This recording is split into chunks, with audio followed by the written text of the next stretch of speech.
আজকে যে বশীকরণের উপায়টি বলবো সেটা হচ্ছে আপনারা গার্লফ্রেন্ড বয়ফ্রেন্ডের ওপর করতে পারেন, বা স্বামী স্ত্রী মানে স্বামী স্ত্রীর ওপর করতে পারেন, বা স্ত্রী স্বামীর ওপর করতে পারেন, বা স্ত্রীরা যদি কোনো আপনাদের পরপুরুষকে পছন্দ বা কথা বলেছেন বা খুব ভালো লাগে তার সাথে যদি রিলেশনটা আরও ভালো করতে চান, বা রিলেশন ছিল এখন প্রবলেম হচ্ছে, সেক্ষেত্রেও কিন্তু করতে পারেন।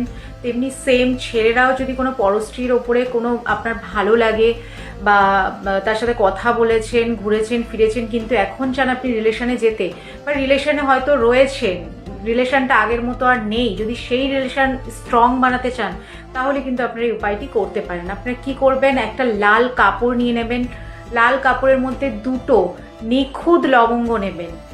লবঙ্গটা নিয়ে সেই ব্যক্তির নাম বলবেন আর তার মুখটা স্মরণ করে ফু দেবেন, 3বার ফু দিয়ে সেই লাল কাপড়টায় গিঁট বাঁধবেন। গিঁট বেঁধে আপনারা আপনাদের বালিশের তলায় রেখে আপনারা ঘুমান, মানে ওখানেই থাক।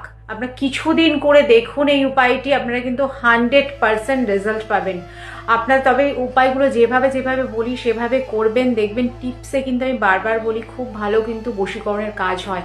তবে কোনো অচেনা ব্যক্তির ওপরে এই উপায়গুলো করতে যাবেন না, তাহলে কিন্তু মানে বেকার কাজ করা হবে, আপনাদের কোনো রকম কিন্তু কোনো কাজ হবে না।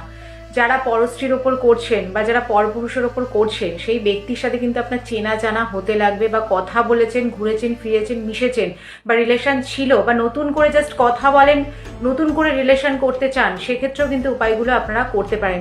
উপায়টা কিন্তু করতে হবে মঙ্গলবার দিন রাত্রেবেলা। আপনারা করে দেখুন, কিছুদিন আপনারা বালিশের তলায় রেখে শুয়ে দেখুন, সেই ব্যক্তি কিন্তু আপনার বশে বশীভূত হবেই হবে।